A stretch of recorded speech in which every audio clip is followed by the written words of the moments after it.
ఓం శ్రీమాత్రే నమః. Welcome to SRK Telugu channel. మరి ఈరోజు మనము ఒక చక్కటి మంత్రము ఇంకా అలాగే తంత్రం గురించి అయితే తెలుసుకుందామండి.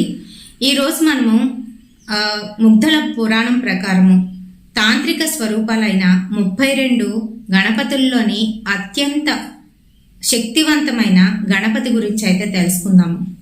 మహాగణపతి, ఉచ్చిష్ట గణపతి. ఈ ఉచ్చిష్ట గణపతిని పూజించడం వల్ల ఎటువంటి ప్రయోజనాలు కలుగుతాయి అనే దాని గురించి తెలుసుకుంటూ ఆయనకి సంబంధించిన ఒక చక్కటి మంత్రం గురించి అయితే తెలుసుకుందాం.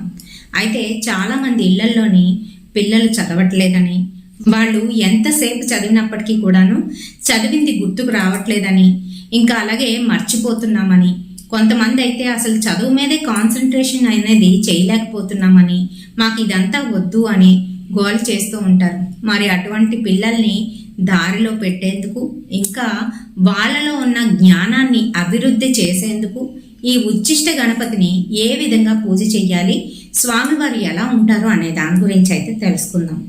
స్వామివారు నీలి వర్ణంలోనైతే దర్శనమిస్తూ ఉంటారు.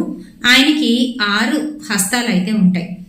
మరి ఆయన వామ భాగంలోని అమ్మవారు, శక్తి అమ్మవారు అయితే కూర్చొని ఉంటారు. అతని చేతుల్లోని ఒక చేతిలో దానిమ్మ, మరొక చేతిలోని వరితుబ్బు, ఇంకొక చేతిలో వీణ, నీలం రంగు కమలం పువ్వు, మరొక చేతిలోని అక్షమాల, మరొక చేతితోని అమ్మవారిని పట్టుకొని అయితే మనకి స్వామివారు దర్శనమిస్తూ ఉంటారు.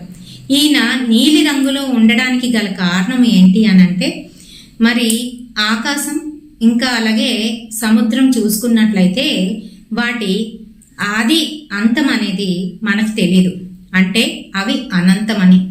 అందుకనే దాన్ని సూచిస్తూ ఆది అంతం తెలియని మహాగణపతిగానైతే ఇక్కడ మనకి స్వామివారు దర్శనమిస్తూ ఉంటారు. ఉచ్చిష్ట గణపతిని మహాగణపతి అని కూడా అంటారు, అందుకనే అన్నమాట. అయితే స్వామివారికి పూజ చేసేటప్పుడు మనం ఏ విధంగా పూజ చేయాలి అనే దాని గురించి తెలుసుకుందాం.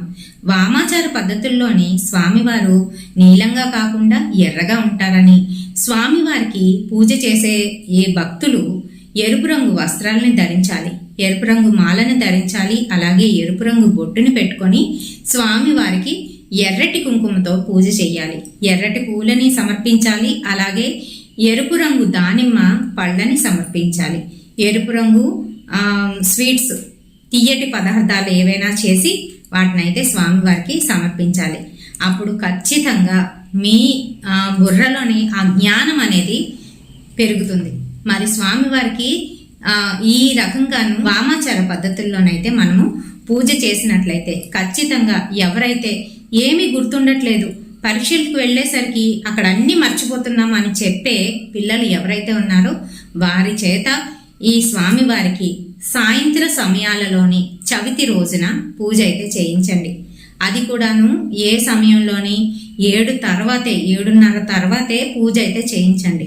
అలా ఎవరైతే చేస్తారో ఖచ్చితంగా వారి జ్ఞానం అనేది పెరుగుతుంది. మరి ఈ వీడియోలోని స్వామివారికి సంబంధించిన మంత్రం అయితే వీడియోలో వస్తుంది, చూసేయండి. మరి మంత్రాలకు వచ్చేసేటప్పటికి ఈ రకంగానైతే ఉన్నాయండి. 2 కూడాను మనకి బాగానే పనికొస్తాయి. ఒకటి బుద్ధిని వికసింపజేస్తుంది, మరొకటి మనము మర్చిపోకుండా అన్నీ కూడా గుర్తుపెట్టుకునేటట్టు చేస్తుంది. ఒకటి వచ్చి ఓం నమో హస్తిముఖాయ అనేది మంత్రము, మరొకటి వచ్చేసి ఓం వక్రతుండాయ హృంగ్ అనే మంత్రము. అయితే ఈ మంత్రాలు రెండింటిని కూడా 108 సార్లు ఎవరైతే పిల్లలు ఉన్నారో వాళ్ళు ఆ మంత్రాలని పఠించవలసి ఉంటుంది.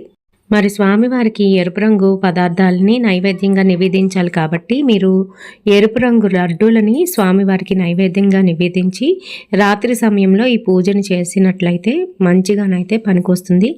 వామాచార పద్ధతుల్లో చేస్తున్నాం కాబట్టి ఎటువంటి తప్పులు దొరలకుండా చెప్పిన విధంగానైతే చేసుకోండి, అంతా మంచి జరుగుతుంది.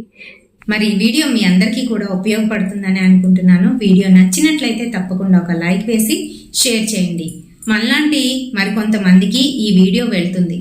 అలాగే హైప్ పాయింట్స్ ఇవ్వడం అస్సలు మర్చిపోవద్దు. కొత్తగా చూస్తున్న వాళ్ళు ఛానల్ని సబ్స్క్రైబ్ చేసుకోండి. మన ఛానల్లోని కేవలం దేవుడికి సంబంధించినవే కాకుండా బ్యూటీ టిప్స్ కూడా వస్తాయి, తప్పకుండా చూడండి. రేపటి మరొక వీడియోతోని మళ్ళీ మీ ముందుకైతే వచ్చేస్తాను. అంతవరకు స్వస్తి.